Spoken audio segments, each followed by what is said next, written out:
Welcome back to another edition of Stand on Guard.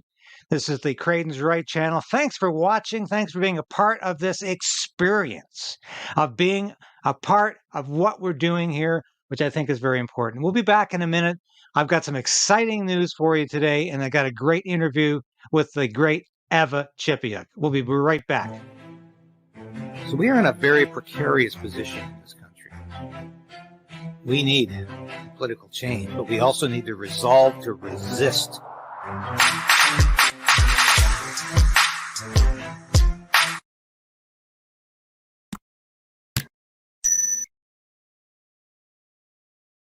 Yes, ring that bell as Sasha is demonstrating. Sasha's still hanging on. Thanks for people who are asking. She's a great cat. She's been very much a part of this broadcast. Please like this broadcast now if you can. And it's something you can do to help make this station more successful. And we're surging on upwards to 20,000 subscribers. If you haven't subscribed, please do so today.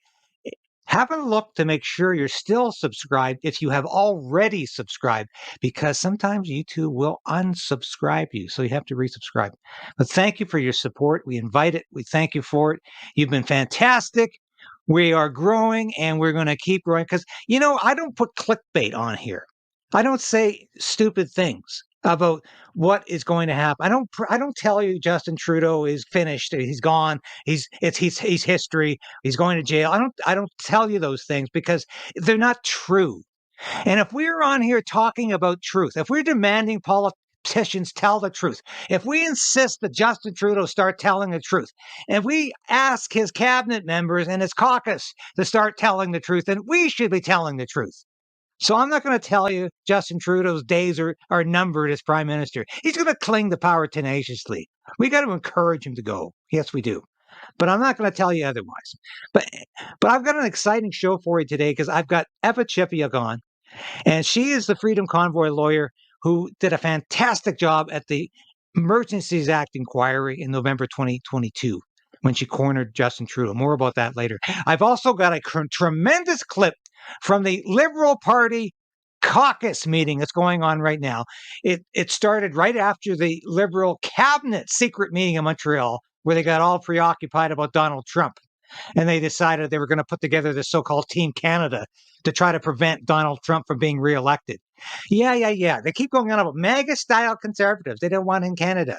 I don't give a damn what Liberals or Justin Trudeau want in Canada. It's not their decision to make for me, and they won't be making that decision. Anyway, thanks for watching today. We've got that to show you. I've called that clip Liberals Gone Wild, Liberals Gone Crazy, and you won't see it anywhere else right away. And I think you're going to enjoy it. It's got people like Stephen Guilbeault, the crank, who is environment minister and climate change minister, and Pablo Rodriguez, who was the guy responsible for the first two internet censorship bills pushed through Parliament, and a couple of other non-entities there as well. But I think you'll enjoy it very much. So thanks for watching today, and we'll get right on to that first interview with Eva Chipiuk. So as I mentioned from the offset, I'm really happy to have Freedom Convoy lawyer Eva Chipiuk with me today. And of course, I met Eva at the Emergencies Act inquiry, which is basically most of November 2022. We all remember that. And Eva was the one who cornered Prime Minister Justin Trudeau about his remarks to Freedom Convoy protesters and participants and saying, why did you call them names? Why did you call them misogynistic and racist? And Trudeau denied it. And you caught them. You caught him. People have testified in this inquiry referencing your widely published comments and calling the unvaccinated racists and misogynists. And we have heard testimony in this inquiry about how some of your officials wanted to label protesters as terrorists. Would you agree with me that one of the most important roles of a prime minister is to unite Canadians and not divide them by engaging in name calling? I did not call people who were unvaccinated names. I did not call people who were unvaccinated names. I did not call people who were unvaccinated names. Oui, on va s'en sortir de cette pandémie par la vaccination. Puis on en connaît tous des gens qui sont en train d'hésiter un petit peu. On va continuer d'essayer de les convaincre. Mais il y a aussi des gens qui sont farouchement opposés à la vaccination. Qui sont extrémistes. Qui croient pas dans la science, qui sont souvent misogynes, souvent racistes aussi. C'est un petit groupe, mais qui prend de la place. Et là, il faut faire un choix en tant que leader, en tant que pays. Est-ce qu'on tolère ces gens-là ou est-ce qu'on dit, ben, voyons? I did not call people who were unvaccinated. And that lie, Evan, I will never forget that moment. That was I think, a proud moment for Canada in its own way. As sad as it was to see a prime minister lie, it was, I think, a proud moment for people who believe in freedom. And so that leads me to my first question. How did you initially feel when the federal court decided that the invocation of the Emergencies Act was unreasonable, quotation marks, was unjustified, and unconstitutional? What was your reaction? Yeah, and I'm going to use the word illegal because there's been some controversy over that, and I'm happy to talk about that and explain that more, but it certainly is illegal in law. So we could talk, it's not like a criminal illegal activity, but an administrative illegal activity. So I don't think we should hesitate to use that word because it's proper. But like going to your question, like some people said that they were, tears of happiness and stuff. I kind of was like, it was almost like, duh, like, not to be dismissive at all, but I couldn't foresee how the federal court would have found otherwise, to be perfectly honest. How you go and seize people's bank account without any due process. And I think that if the federal court would have come to a different conclusion, really it would have been basically getting rid of the point of the justice system, the point of the court system, the point of judges. You don't need all of that due process. You don't need all these lawyers and courts to take time and spend taxpayers' money. If the government makes a decision, you could just go out and enact on it. And so I couldn't see how the federal court would have ruled with the federal government. Clearly, they went too far, and it's just nice to see that written down. I would have never said these words out loud publicly before because it's been such a strange time in our history, politically and legally. But this was the right decision, and I'm very happy to see the federal court issuing it.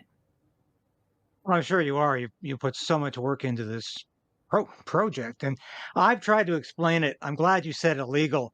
When people have asked me about it, I've said, oh, it's like getting a speeding ticket. I mean, it's still illegal. You're not going to go to jail for it. And there's a lot of yahoos out there who are saying Justin Trudeau is going to jail for this. Well, of course he's not going to jail any more than Joe Biden's going to jail if he violates the Constitution in some way. However, he has broken the law. There's no question about that. And he has set a I'm very going to stop you there because it's not, this is where the point gets very, like we have to go through the nuance. They didn't per se break the law, but they didn't have the authority to use it. So it's in effect kind of like that's where the nuance is in. But when you're an elected official and you're making the law or you're abusing the law or you're abusing your power, when you're doing all that you're not allowed to, that it's not in the law or you're going overstepping, those actions are illegal. So it's like enacting that law is illegal. But yes, of course, you're not going to jail for it. It's not a criminal illegal activity. And I was thinking about this and I've called it an administrative illegal activity, but illegal nonetheless. Okay, I'll stick with your definition. Yeah, I know it's overly complicated, and trying to explain it on a little tweet, it's like, okay, it's not that simple and it's not that easy or hard, but somewhere in the middle.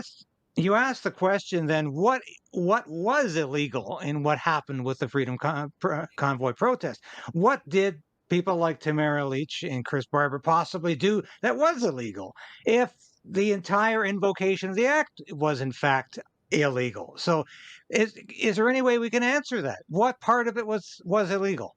Well, no, and that's what the criminal judges are looking at right now. And what people have to understand, and it's frustrating when other lawyers are conflating these issues, is that when Tamara Lich or Chris Barber, in that case, it's a little bit different because the Crown is trying to tie the two together, but it's individual actions. So everyone that's in court, in criminal court, is being assessed based on their personal activity, not what everyone else was doing at the time, but they have to be culpable of their own personal activity. So when I use that phrase, I don't know what was illegal and when it was illegal, in that, I was in Ottawa with Tamara and Chris, and I'm going to use them as an example because, I was their civil lawyer, and around them, they were cooperating with the police until the day they were arrested. The day they were arrested, they were cooperating with the City of Ottawa officials the day they were arrested. So what was illegal? Why were they having these discussions with the police authorities and city officials when apparently they're acting in this illegal activity with mischief? Are they causing mischief with the police, with the City of Ottawa? I still can't wrap my head around what they're basing this on, because it really doesn't make sense to me. So the Emergencies Act is still separate and apart. Okay, yeah. In my view. And of course we've talked offline, and I've talked with Lawrence Greenspan quite a bit about this trial. It has gone on and on and on. People forget it started the day after Labor Day weekend, which is incredible. They're back in March. I've talked to Tamara since then, interviewed her last month, and we talked in general terms about things.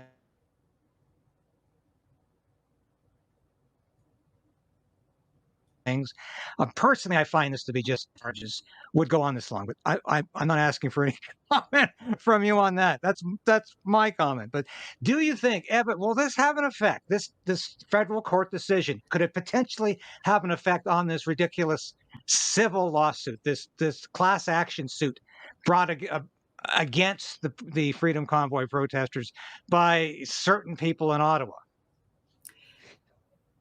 I don't know. I can't answer that question. What I appreciate and why I am happy to at least have this one federal court decision is that it shows Canada and the world that these were regular citizens protesting, and the government went too far. They overreacted with this invocation of the Emergencies Act. And at a minimum, I'm glad that talking point, that fact, that conversation can be started, because for 3 years, we've been fighting with the narrative that's been made up that said that these people are overthrowing the government. Are you serious? At least now we have a federal court decision that said there was no reason for you to go this far. You didn't produce any evidence. Your actions were over the top, the end.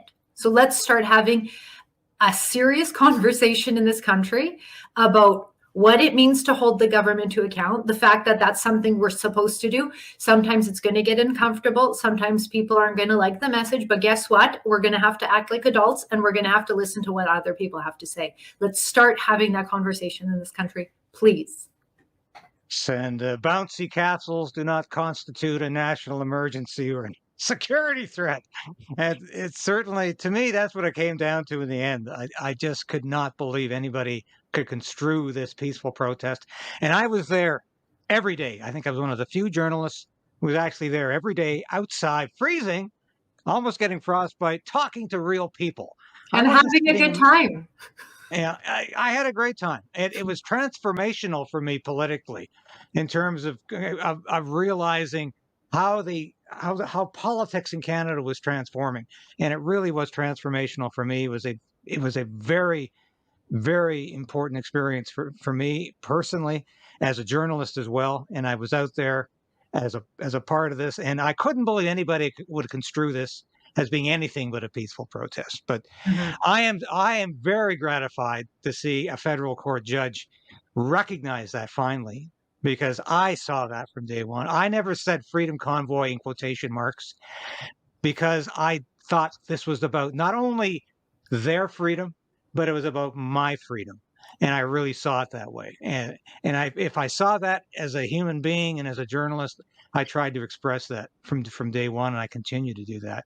So I am very, very happy to see this decision. And as you say, we can finally discuss this above and beyond this narrative that says this was some kind of sinister insurrection. And that to me was always a non-starter. But are you surprised Justin Trudeau hasn't had the moxie or the guts to publicly comment on this? He has said nothing. He's pushed Chrystia Freeland out there to say, yeah, we're going to appeal it, and we did think it was a national emergency. Did that surprise you?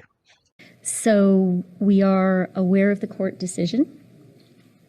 We have discussed it with the Prime Minister, with cabinet colleagues, with senior federal government officials and experts. We respect very much Canada's independent judiciary. However, we do not agree with this decision, and respectfully, we will be appealing it. That our king was being questioned and found wrong? No, it doesn't surprise me. Nothing does at this point. It's comical what we're going through right now, and it's honestly sad, as well as, like, you could either laugh or you could cry. That's where we're at. We're in such a strange world here right now, and nothing surprises me with what this government does right now. And I think it's silly, and I think that it's very childish, and I think we deserve better. And I really hope Canadians start to step up and start being more involved and demanding more from their government, because this is ridiculous, actually. Well, thank you so much, Eva. I just want to ask you one more question on your way out here. I know you were at both events yesterday in Calgary and Edmonton featuring Tucker Carlson. Wish I could have been there. I actually worked for Tucker Carlson's premier media outlet, the Daily Caller, which he founded quite some time ago. He's no longer affiliated with it, but I used to send Tucker Carlson news tips via email when things what we do, and he would sometimes put them on his show at night, Tucker Carlson Tonight. So I do have some connection with Tucker. I think he's a fantastic journalist. I think he's courageous. Just if you could comment on yesterday's appearances, what was your overall impression of things? So I went in, just to observe, and I'm always interested in learning people's perspectives and learning more, because one thing I know is I don't know everything. That's as much as I know. And I'm always willing to learn and grow. But it was so refreshing, I have to say, it was like adults in the room having a conversation, and it was wonderful. And I've seen some critiques and commentary and criticisms about, oh yeah, everyone with the same view. No, actually, there were differing views amongst some of the people on the panel, and there was, some discussion around it. Again, like adults, it's something we haven't seen in so long. And again, it's embarrassing that we haven't had that level of conversation in this country. It's been shame, blame, disparage, censor, suppress, instead of, okay, you have a different opinion. That's great, especially when we're supposed to be an open and tolerant and diverse country. We're everything but if we can't listen and talk to other people. So in that respect, it was just refreshing. It's like, wow, there's adults in the room, and I'm enjoying this. I'm enjoying this conversation. And it was wonderful for that. And I look forward to more. I hope that in Canada, that's just the start of elevating the conversation in this country. Yeah, that's what we need to do. We have to stop hiding from opinions that aren't our own. And I don't see that from conservatives and libertarians. I see that from the woke liberals who do not want anyone else participating in the conversation, especially Tucker Carlson. So I'll challenge you a little bit. I think all of us needs to step up on all sides of the political spectrum. I think that we've been very hesitant to speak what we really want to speak about and tell the truth. So I think that's on all levels. We can't worry about what will be. We have to be in the now and recognize that all will be okay in the end. Couldn't have said it better. Thank you so much for joining me today. Eva Chipiuk, Freedom Convoy lawyer extraordinaire. Thank you for your work, and thank you again. It's always a pleasure to talk to you, Eva. My pleasure. Thanks for having me, David. Bye for now. Bye. Bye-bye. And that was Eva Chipiuk, of course, who joined us from Calgary. She is a fantastic lawyer, done a wonderful job of representing the Freedom Convoy, and as I said, was at the Emergencies Act inquiry to face off with Justin Trudeau. And she really made him look like the mendacious character he is. I want to show you something now, which we discovered today. This is an example of liberals gone wild. You know, you see those videos of spring break in Florida, you know, where the girls go wild. Well, this is liberals go wild. This is at the Liberal caucus meeting, which I understand is occurring right after the Liberal cabinet meeting, which was preoccupied almost entirely with Donald Trump. Yes, the Canadian government now is putting together a plan called Team Canada to try to keep Donald Trump from being reelected. That's the whole idea here. That's it. And is it really Team Canada? You know what I think it is? It should be more accurately described as Team Globalist or Team World Economic Forum, because Justin Trudeau is not working for Canada. Justin Trudeau's working for the globalist agenda. Justin Trudeau's working for Klaus Schwab in the WEF. That's what he's all about. But if you think the Liberals are sane, if you think they've got sound minds, have a look at this clip here. It is absolutely astounding. But this is the state of the Liberal Party today. Wants to put a target on the back of any Canadian politician and my friend and colleague Stephen Guilbeault simply for doing his job. You can have respectful discourse in this country. You can raise the issue. You can bang your fist on a table at a FedProv meeting. That's all legit. But you do not summon the dogs of MAGA conservatism to come and somehow try to scare us and to try to incite violence against politicians of any stripe. It's not acceptable. And if she would take her job seriously. The she here is Danielle Smith, Alberta Premier Danielle Smith. I should have probably prefaced this bizarre video by saying that. She'd actually be focused on housing, on climate change, on actually solving the issues of Albertans, like forgetting her ridiculous proposal on CPP, instead of trying to summon evil forces from the United States to try to take on one of our colleagues. Il y a une continuité qu'on voit ici. There's continuity we see here with last week. All right, this is the guy, this is the Pablo Rodriguez, the guy who looks like a homeless person. But evil forces from the United States, are they talking about Tucker Carlson? The insults to the Quebec elected. We don't know if the American right-wing politics will come to us. It is here. We hear a lot of Quebec bashing, and I asked Pierre Poilievre to condemn this, that he'll have the political courage to face this. What's he talking about? I mean, this goes beyond me and the fact that I was targeted last night at this event. This increases political violence against everyone who runs for office in this country, whether they're doing it at the municipal level, at the provincial level, or at the federal level. As my friend and colleague Randy said, like, we can have differences of opinion. We can bang our fist on the table when we meet. We can have strong disagreement, but to incite violence against people who disagree with you, that's not how things should be. What is this clown talking about? This is the guy who's inciting violence by telling us we have to shut the power off, we have to freeze, we can't have the lights on, we can't drive cars, we can't do anything because we have to listen to you, you little dictator.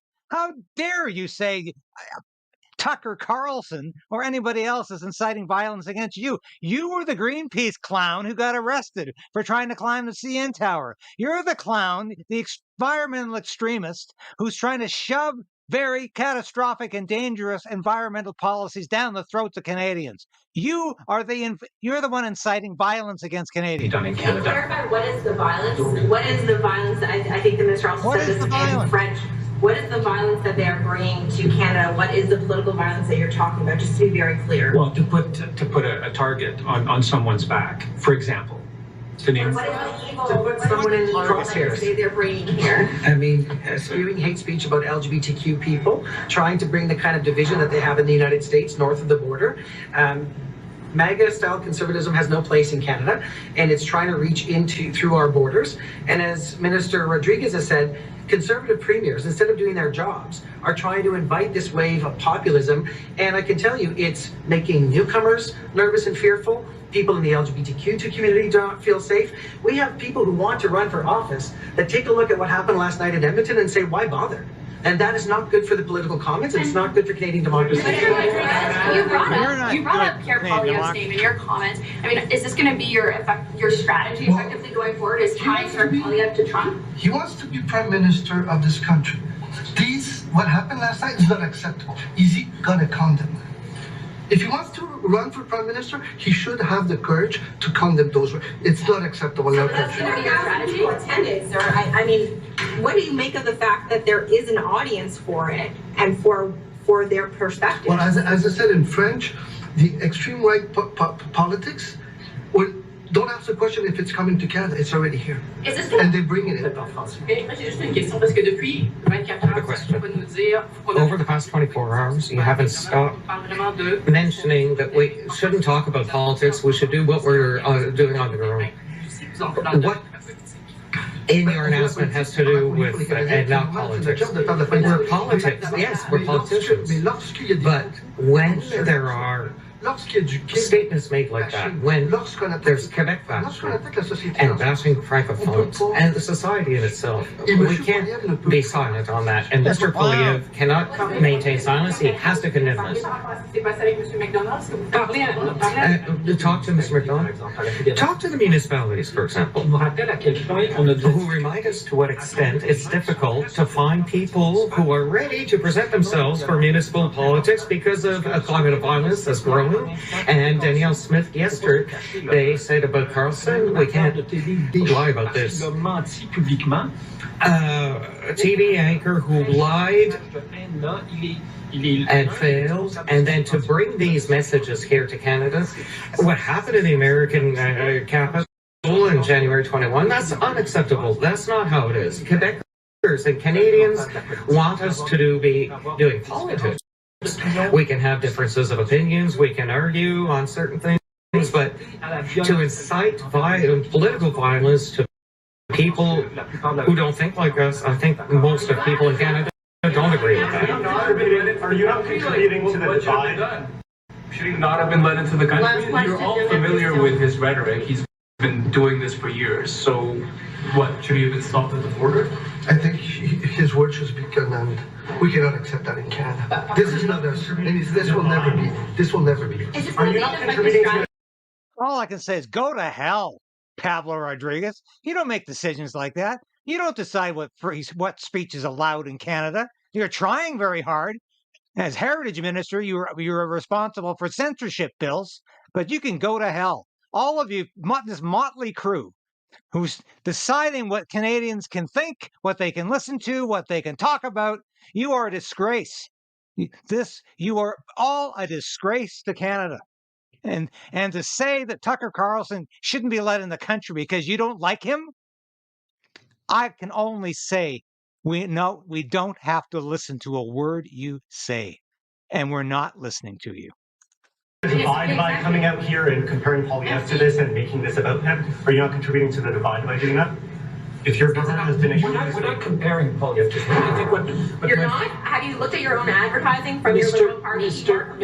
What Mr. Rodriguez just said is he said, I'm asking Pierre Poilievre, the leader of the opposition, to condemn those hateful and violent statement by Tucker Carlson. But are you not comparing him to Trump? These guys are a joke. These people are a joke. Tucker Carlson made no hateful and violent statements. Anyone with a clear head, anyone with two wits to rub together, with none of these people apparently have, could make that assessment. This is absolutely outrageous. Liberals gone wild. Liberals gone crazy. Liberals making no sense at all. What else do you expect from these people? But this is absolute crap. And I'm sick to death of listening to these whining crybabies in the Liberal cabinet going on about how their little feelings are hurt because they feel insulted, because somebody dared stand up to them. Somebody dared question their narrative. Somebody said, you're a bunch of liars and we're not going to put up with it anymore. And there's a lot of Canadians who want to listen to Tucker Carlson because they know he's talking about things that matter. And you people don't talk about anything that matters. All you can do is try to cause fear and apprehension about a non-existent existential threat that you think is climate change. That's all you can do, is try to raise fears and try to get Canadians afraid. What we have most to fear is the Liberal government. And these clowns have the audacity, the gall, to get before a microphone and a camera and to say Tucker Carlson shouldn't have been let into Canada because he says things that we don't agree with. He says things we don't like. And instead of just arguing back, they say that's inciting to violence. He's using hateful language. He's asking people to be violent. All nonsense, rubbish, crap. This is all these people can come up with. What a joke. The violent, insightful, the people who are inciting people to hatred are the Liberals who are censoring free speech. Pablo Rodriguez was part of that as Heritage Minister. Stephen Guilbeault wants Canadians to freeze and to starve on the altar of environmentalism and climate change. So don't give me this nonsense. Anyway, you probably haven't seen that anywhere else. We just got that this afternoon. Hope you enjoyed it. Thanks for watching. Great interview with Eva Chipiuk. Interesting little piece here with Liberals gone wild, Liberals gone crazy. Thanks for watching again today. It's still David Crayden, and I'll be back again with more of Stand on Guard. And we are standing on guard for you, and we're standing on guard for Canada. Bye for now. Hi, this is David Crayden from Crayden's Right and Stand on Guard. Join the resistance. Resolve to resist. Become a member of this station. I've been practicing journalism in one form or another for over 30 years. I've worked in print, radio, and television for a lot of prestigious publications and media outlets. I was an Armed Forces Public Affairs officer. I worked on Parliament Hill. I know how Ottawa works, and I know how corrupt federal government can be. But you can play a part in opposing Justin Trudeau's government and Justin Trudeau's plans for Canada. You can become a part of the Crayden's Right resistance.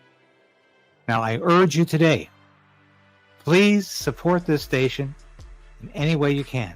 Ring that bell, subscribe, because that ensures you're at least going to continue to be able to watch these episodes. You'll beat the algorithm. But more importantly, I need your financial support.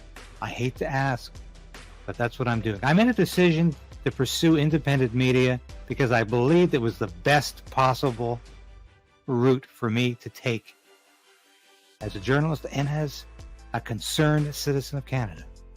So you can become a part of that.